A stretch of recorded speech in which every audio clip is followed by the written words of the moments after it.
नमस्कार दोस्तों, हमारे जीके गुरु टेक चैनल में आपका स्वागत है। आज हम आपके लिए REET mains third grade teacher के लिए राजस्थान जीके का टॉपिक दे रखा है राजस्थानी भाषा साहित्य। तो राजस्थानी बोली एवं भाषा साहित्य दे रखा है, जिसके हम आज दूसरी क्लास लेके आए हैं। दोस्तों, बोलियों की हमने अलग से क्लास करा दी है। आज राजस्थानी भाषा एवं साहित्य की दूसरी क्लास है। दोस्तों, आज पहली क्लास में हमने क्वेश्चन टॉप पीवाई क्यूज कराए थे। दोस्तों, विगत परीक्षा में पूछे गए टॉप पीवाई क्यूज कराए थे। आज की क्लास में भी हम टॉप पीवाई क्यूज लेके आए हैं। दोस्तों, जो परीक्षा में बार बार पूछे जाते हैं उन्हीं प्रश्नों को हम लेके आए हैं। ये क्लास आपके लिए रामबाण साबित होगी। जो भाई बहन REET mains third grade exam की तैयारी कर रहे हैं उनके लिए बहुत ही महत्वपूर्ण क्लास है। दोस्तों, प्लीज़ क्लास को एंड तक देखें और वीडियो को लाइक जरूर करें। दोस्तों, हम आपके लिए बहुत ही महत्वपूर्ण क्लास लेके आए हैं। जो भाई हमारे टेलीग्राम चैनल पर जुड़ना चाहते हैं वो वीडियो की डिस्क्रिप्शन में जाएं, टेलीग्राम चैनल की लिंक पर क्लिक करें, टेलीग्राम चैनल को ज्वाइन कर सकते हैं, जिस पर आपको महत्वपूर्ण जानकारियां और इस क्लास की पीडीएफ और भी पीडीएफ हैं वो आपको टेलीग्राम चैनल पर ही मिलेगी। आज की क्लास को शुरू करते हैं। आज की क्लास का पहला प्रश्न आपकी स्क्रीन पर आ रहा है। दोस्तों, हमने दूसरी क्लास है आज की, ये पहली क्लास करा दी थी, आज दूसरी क्लास है। आज की क्लास का पहला प्रश्न है आपका, ज्ञात विषयक में से कौन सा कथन असत्य है? असत्य कथन पूछा है। दोस्तों, बहुत ही अच्छा क्वेश्चन है। सत्य असत्य पूछा जाता है, सुमेलित नहीं है, नहीं है, ऐसे पूछे जाते हैं क्वेश्चन, बहुत ही इम्पोर्टेंट होते हैं। दोस्तों, तो इसमें पूछा गया है कि ज्ञात विषय के संबंध में जो कथन दे रखे हैं वो कौन सा कथन है? वो असत्य कथन है। बाकी के 3 कथन सत्य होंगे। दोस्तों, एक कथन इसमें से असत्य होगा, तो वो देखना है। असत्य कथन दे रखा है कि इनमें राजवंशों की वंशावली तिथियां उल्लेखित है। जो ख्यात होती हैं उनमें राजवंश होते हैं, उनकी वंशावली एवं तिथियां उल्लेखित होती हैं। बिल्कुल सही है। दोस्तों, इनकी रचना 16वीं शताब्दी के अंत में प्रारंभ हुई थी। बिल्कुल सही है। इसमें 16वीं शताब्दी से पूर्व की विशेष घटनाओं का यथार्थ तथ्य विवरण मिलता है। 16वीं शताब्दी के बाद का मिलता है, पहले का नहीं मिलता है। दोस्तों, तो ये गलत हो जाएगा। इसमें असत्य पूछा है, असत्य ऑप्शन 3 हो जाएगा आपका सही जवाब। चौथा दे रखा है, इनका लेखन प्रशस्ति रूप में किया जाता है। ये भी सही है, लेकिन 3 है वो गलत है, तो आपका सही जवाब हो जाएगा ऑप्शन 3 आपका सही जवाब हो जाएगा। आगे चलते हैं। आपका अगला सवाल है, अगला सवाल दे रखा है दोस्तों कि राजस्थान में पावड़ा का मतलब है लोक कथा, लोक गाथा, लोकगीत, लोक साहित्य। तो राजस्थान में जो पावड़ा है दोस्तों वो लोक गाथा है। क्या है? लोक गाथा है। ऑप्शन 2 आपका सही जवाब हो जाएगा, लोक गाथा। राजस्थान में जो पीवड़ा होता है ये सर्प की प्रजाति होती है। दोस्तों, पीवड़ा होता है वो सर्प की प्रजाति होती है, लेकिन यह पावड़ा है तो ये लोक गाथा है। दोस्तों, भादरों के विशेष काम का वर्णन करने वाली लोक गाथा को पावड़ा कहते हैं।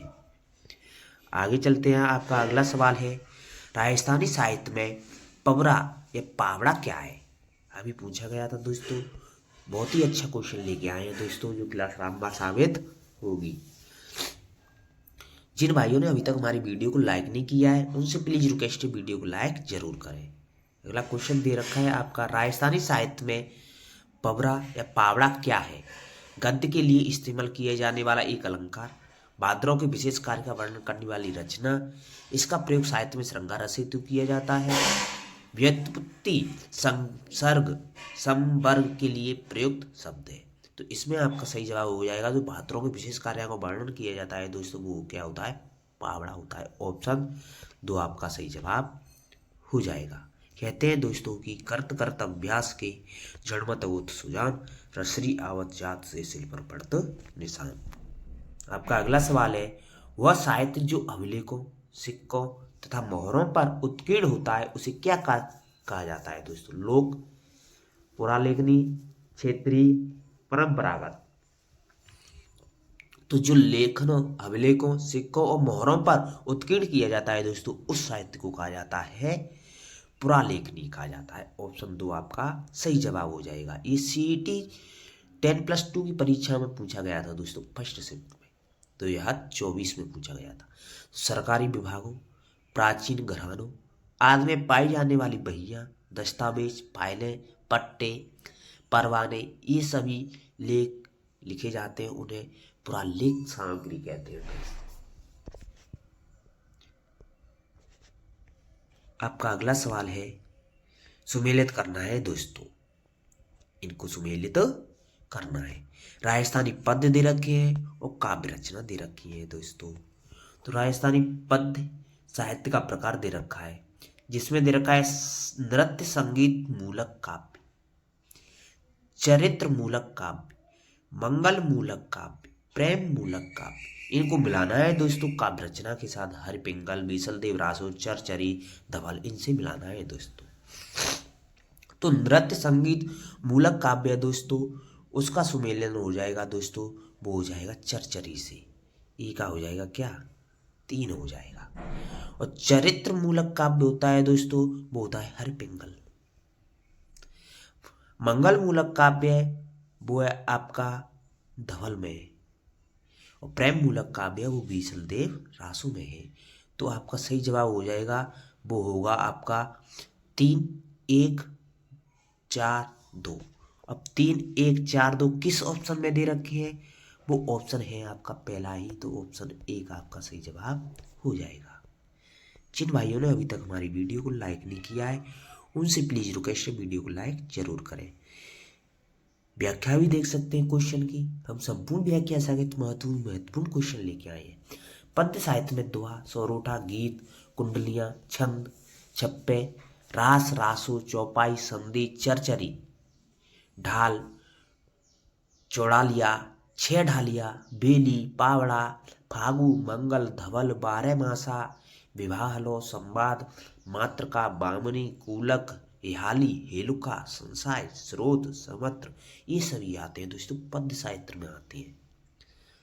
पद्य साहित्य में ये सभी आते हैं। नरपति नाले द्वारा लिखित बीसलदेव रासो सांभर के राजा बीसलदेव तथा राजमती की प्रेम कथा पर आधारित एक साहित्य है दोस्तों।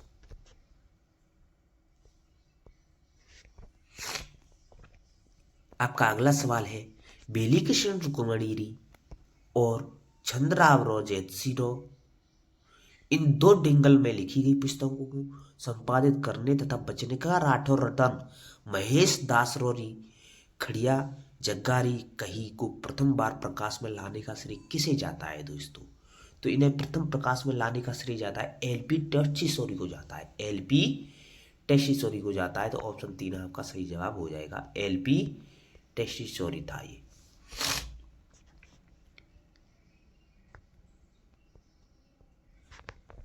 व्याख्या भी देख सकते हैं क्वेश्चन की।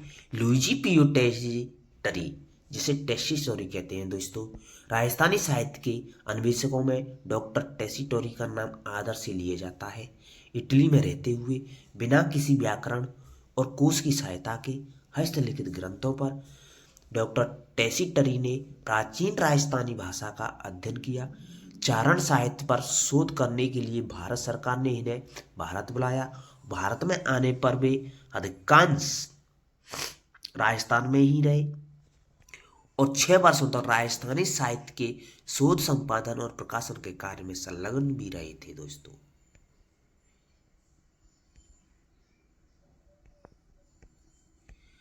आपका अगला सवाल है, डॉक्टर एल टेस्सीटोरी संबंधित हैं चारण साहित्य से, राजस्थानी चित्रकला से, ग्रामीण ढांचागत विकास से, स्वतंत्रता आंदोलन से। अभी पढ़ा था दोस्तों, डॉक्टर एलपी टेस्सीटोरी है वो चारण साहित्य से संबंधित है। ऑप्शन 1 आपका सही जवाब हो जाएगा, ऑप्शन 1 आपका। आपका अगला सवाल है, अगला सवाल दे रखा है, इतालवी विद्वान टेस्सीटोरी किस क्षेत्र में अपने योगदान के लिए जाने जाते हैं? नैर्सिंडी ख्यात की अंग्रेजी अनुवाद, आहड़ उत्खनन, राजस्थानी रीति रिवाजों का संकलन, राजस्थानी व्याकरण पर लेख।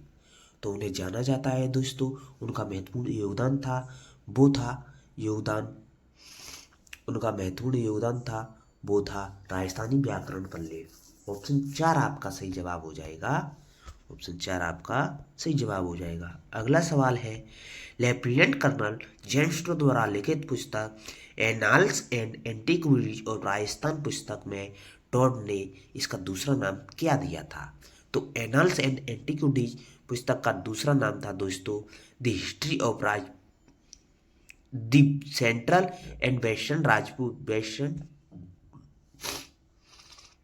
Rajput state of India.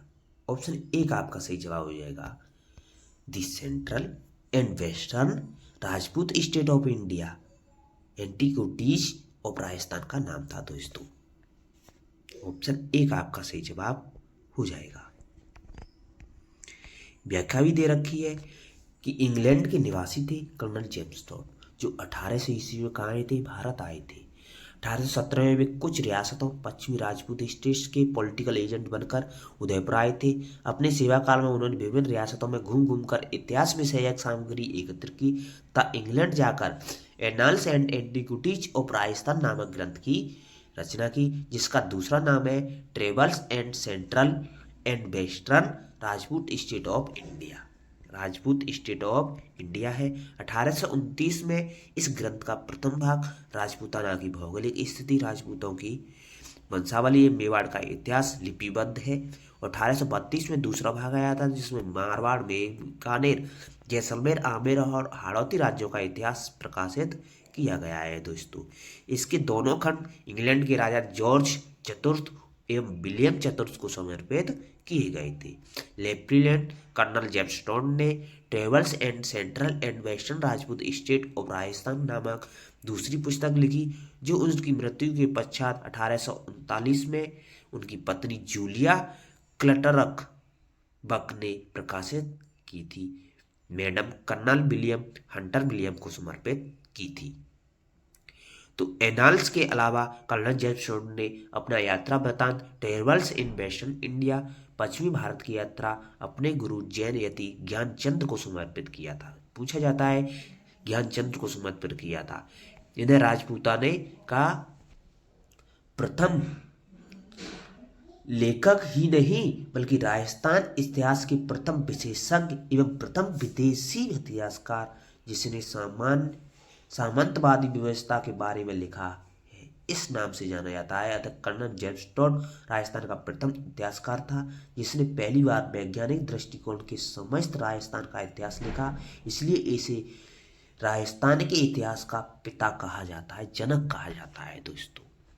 Colonel James Tod को कहा जाता है। आपका अगला सवाल है, अगला सवाल दे रखा है राजस्थानी इतिहास का जनक किसे कहा जाता है दोस्तों? तो अभी पढ़ा था कर्नल जेम्स टॉड को कहा जाता है। ऑप्शन 4 आपका सही जवाब हो जाएगा। अगला सवाल है आपका annals and antiquities of Rajasthan के लेखक लेफ्टिनेंट कर्नल जेम्स टॉड किस स्टेट के पॉलिटिकल एजेंट थे? तो दोस्तों अभी पढ़ा था, वो थे आपके उदयपुर जोधपुर के थे। तो ऑप्शन ए का आपका सही जवाब हो जाएगा पश्चिमी राजपूत के थे। ऑप्शन 4 आपका सही जवाब हो जाएगा। आपका अगला सवाल है annals and antiquities of Rajasthan नामक पुस्तक किसने लिखी थी? तो कर्नल जेम्स टॉड ने लिखी थी। ऑप्शन 2 आपका सही जवाब हो जाएगा। ऑप्शन 2 आपका सही जवाब हो जाएगा। आपका अगला सवाल होगा कौन सा प्रथम अंग्रेजी इतिहासकार था जिसने राजस्थान की जागीरदारी फ्यूडलिज्म व्यवस्था पर लिखा है? SKF वाल्टियर, मैक्स वेबर, जॉन मैकल, कर्नल जेम्स टॉड। तो कर्नल जेम्स टॉड थे, वो आपके सही जवाब हो जाएगा। ऑप्शन 4 आपका सही जवाब हो जाएगा। अगला सवाल है आपका लेफ्टिनेंट कर्नल जेम्स टॉड ने अपना यात्रा वृतांत पश्चिमी भारत में यात्रा किसे समर्पित की थी दोस्तों? तो यति ज्ञानचंद को समर्पित की थी, अपने गुरु थे उनके। ऑप्शन 4 आपका सही जवाब हो जाएगा। आपका अगला सवाल है मानचरित्र रासु की रचयिता कौन है? नैणसी, कवि नरोत्तम, बांकीदास, दयालदास। तो मानचरित्र रासु के रचनाकार है नरोत्तम दास है दोस्तों। ऑप्शन 2 आपका सही जवाब हो जाएगा दोस्तों। ऑप्शन 2 मानचित्र रासु की रचना कवि नरोत्तम दास ने की, जो आमेर के शासक मानसिंह प्रथम के समकालीन थे। थैंक यू दोस्तों, धन्यवाद। आशा करता हूँ आपको वीडियो बहुत ही पसंद आई होगी। लाइक करें और अधिक से अधिक शेयर करें और अपनी तैयारी को जारी रखें, अपनी प्रिपरेशन करते रहें। Thank you.